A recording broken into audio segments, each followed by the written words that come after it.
I literally was talking and my microphone wasn't on. Hey everyone, and welcome back to my channel. I decided to create a movie/TV review playlist where I will focus on popular, current, nostalgic type of movies, TV shows, as well as talk about some of the fashion from like reality TV shows or different things along those lines. And I'm choosing to talk about things that are remembered for not just fashion, but the jokes, the memorable sayings, and the memes and everything that we currently see today. We're gonna actually cover Mean Girls. It came out in 2004. It launched Lindsay Lohan's career. I wouldn't say it launched her career, but it definitely catapulted Lindsay Lohan's career. And then it also grossed about 130 million as well. And then when you look at the staple it has made on pop culture, you can still see its influence in music videos, movies, TV, on social media with the memes and everything. So yeah, let's go ahead and get into it. So the movie starts off with Katie going to her first day of public school. Oh, and she almost got hit by a bus. That's like a little bit of foreshadowing. And I just want to point out that Katie's fashion here is more relaxed without the focus on what's trendy. And she didn't wear a lot of pinks, nor did she focus on the makeup and things of those sort. And in the description box, I will have Mary Jane Fort's breakdown video on the importance of why she styled the characters the way she did. Katie meets Janice and Damien on her first day, but they aren't friends until about like the second day. So obviously her first day is very depressing. She has to learn the rules within school and social structures for teens that lead to some of the comical events. Tell me you saw the whole thing. Jumbo! What?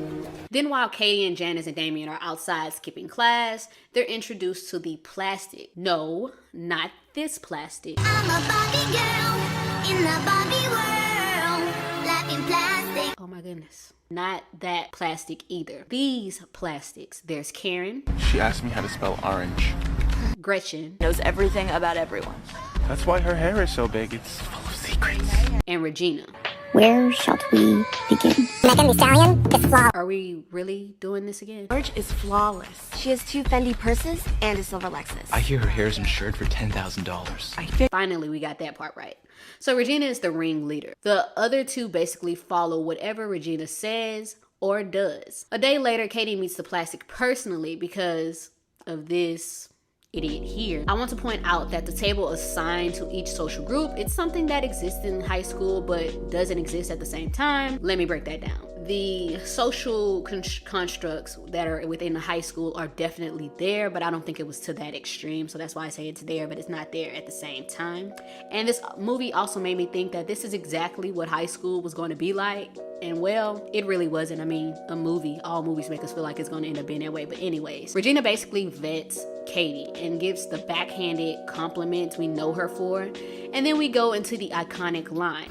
So fetch. And another joke that was funny but wouldn't age well if it was released today. In the end, she gets the plastic stamp of approval because, well, We always vote before we ask someone to eat lunch with us because you have to be considerate of the rest of the group. they had to make sure that, she was good to be in the group. Oh, and Katie couldn't forget to wear pink at the same time. We later see Katie and her friends. Okay, I'm just kidding. They're all plotting to spy on the plastics for fun because, she is now a part of their social group. Katie joins the plastic for lunch the next day and they give her the rundown of their rules and she must follow them or, well, You can't sit with us! Katie mentions how she's interested in Aaron, and Gretchen tells her that it wouldn't be a good idea to date him because he used to talk to Regina. Gretchen promises she won't tell Regina about the convo, but spoiler, she's her sidekick, so we all know it's gonna come back up eventually. While out shopping with the plastic, we get to see the lengths Regina will go if you cross her or her friends. Hello, may I please speak to Taylor Waddell? She's not home yet. Who's calling? Oh, this is Susan from Planned Parenthood. I have her test results. If you could have her give me a call as soon as she can. It's urgent. Thank you. In the next scene, we're introduced to Regina's lifestyle and where she gets the plastic aesthetic from. Her sister is being influenced by the Milkshake music video. Then her mom is the epitome of a mom who wants to be a part of the clique so bad, but is actually hilarious. They weren't here for it, so they basically kick her out. The famous burn book makes its intro and Katie sees info on her friends. She makes a joke about Damien and, well, they added into the book. Regina later finds out about Katie's secret, the one Gretchen promised she wasn't going to tell. They're all on three-way when the information is spilled, and man, it takes me back. Like, do you guys remember three-way calls where everybody used to get caught up? So long story short, when we get to the Halloween party, Katie sees Regina talking to Aaron, assuming she's putting in a good word for her, and surprise, Regina kisses him. Katie gets mad and plans to plot on taking Regina down. And this is where everything gets super ugly from here. Okay, I'm just joking. I also want to point out the fashion in this scene. The plastics set the tone for everyone to wear the bunny and the Playboy outfits for Halloween. But Katie didn't get the memo. But I also pointed this out because this is a trend that we definitely see to this day. So back to the plot. We get to Katie and her friends' plan. And let's just say they were some of the most funniest moments in the movie. Katie acts like she's not pissed at Regina. Regina begins to fall into the traps. Regina was actually eating the bars thinking it would actually make her look slim, but it doesn't. They cut holes in Regina's shirt, but it backfires, and it basically becomes a trend within the school. And I also just want to point out that everything that was going on to like basically bring Regina down, it definitely backfired. She owned it. She walked in confidence, which made it 10 times funnier. Regina later catches Katie with Damien and Janice, and Katie acts like she doesn't know them. And Regina talks like super bad about Janice. Then a random student walks by, and Regina does this again. Vintage. So adorable. Thanks. That is the ugliest effing skirt I've ever seen. Oh my God, I love your bracelet. Where did you get it? And Katie recognizes what Regina does, and she makes sure she really tries harder to basically get back at her because, you know, that's the same thing she basically told her. That's that backhanded compliment. So we get to the talent show. This talent show portion was like super, super hilarious. Before the plastic perform, we get Kevin G's rap. Yo, boy, the G silent when I sneak in your door. Make love to your woman on the bathroom floor. Or she'd be like, Kevin G. Thank you, Kevin. That's enough. And then you got Damien throwing a shoe at Jason. Then we get the plastics performing. Thank you. Thanks, thank you. Thanks. Okay, that was not their performance. I'm just kidding. Just kidding. I had to add that because it was inspired by the movie. But in the middle of the performance, Gretchen basically kicks the CD player and it hits Jason. Katie saves the day and it was so fetch. Gretchen, stop trying to make fetch happen. It's not going to happen. And that's the end of the movie. Okay, that's not the end of the movie. But Katie moves forward with her plan to sabotage Regina because after all that at the talent show, Gretchen spills that Regina is basically cheating on Aaron. So she tried to get Aaron to catch Regina cheating on him, and it backfires multiple times. So stupid! So Katie just spills all the tea and tells Aaron everything, and he eventually breaks up with Regina. And in a way, she was hoping, like, you know, he would talk to her, but he didn't come around super quickly. So during this time, Katie starts to slowly become the new Queen Bee. Katie started to dress and talk like the plastics, completely losing her individuality. She basically started failing on purpose to get Aaron, just to get closer to Aaron. So stupid! We find Katie venting about her professor, and she ends up putting it all in the burn book. She then decides to do a mission by herself. She's completely obsessed with Regina at this point. She was able to turn the whole group against Regina, and they don't want to hang out with her. The spring fling queen is always pretty. Now, the crazy thing is that it should be Karen, but people forget about her because she's such a slut. Well, she's not mad at you. Hold on. Are you okay? If someone said something bad about you, you'd want me to tell you, right? No. What if it was someone you thought was your friend? What do you... Hold on, other line. Okay, hold on, I'm on the other line with Gretchen. Don't invite Gretchen, she's driving me nuts. What? Regina says everyone hates you because you're such a slut. She said that? You didn't hear from me. I can't go out.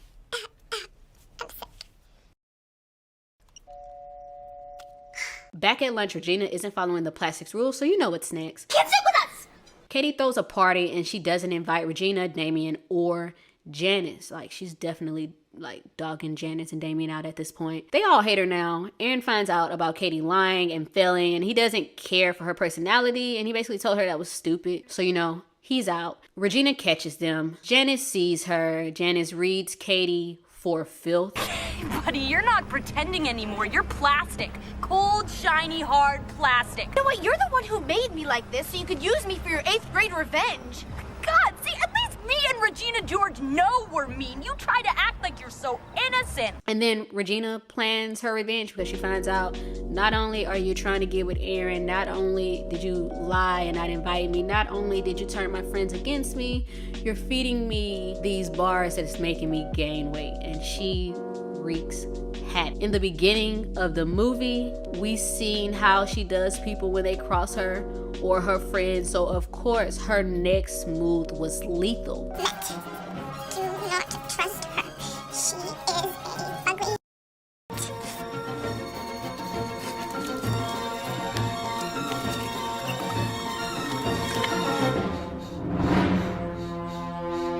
Here we can see why Regina and Janice were actually friends at one point. They basically have the same personality, but different styles. Everyone's back at school, and Regina gets the new plastics caught up and spreads copies of the book all over the school. And then we get the most memorable scene. Everyone is upset about the book and what's said about them, so the principal and the teachers get everyone to the gym, and Miss Norberry basically was able to get everybody to express their feelings and say what they're done wrong. Bake a cake made out of rainbows and smiles, and we'd all be happy. She doesn't even go here. Do you even go to this school? No, I just have a lot of feelings. Okay, go on. That was funny to me. I found that part really funny. It's like, where did you even come from? Regina makes a joke about Janice when everybody's basically saying what they do and they do the trust fall. So Janice lets her have it, revealing her and Katie's plans. Regina storms off, and remember the beginning when Katie almost got hit by that bus? It's about you. They say that you're a homeschooled jungle freak who's a less hot version of me. Yeah.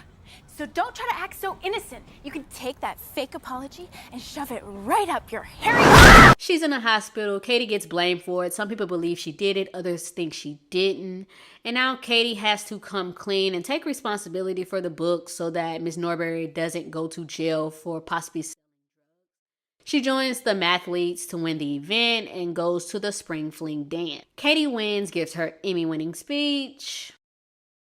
Everyone learns from their mistakes, and of course, we see the underclassmen trying to follow in their footsteps. So yeah, that's Mean Girls as a whole. Hopefully you guys like that overall review. I try to do my best. This is my first time doing a movie review, so hopefully you guys found that entertaining. I just want to also point out that there was a second part to Mean Girls.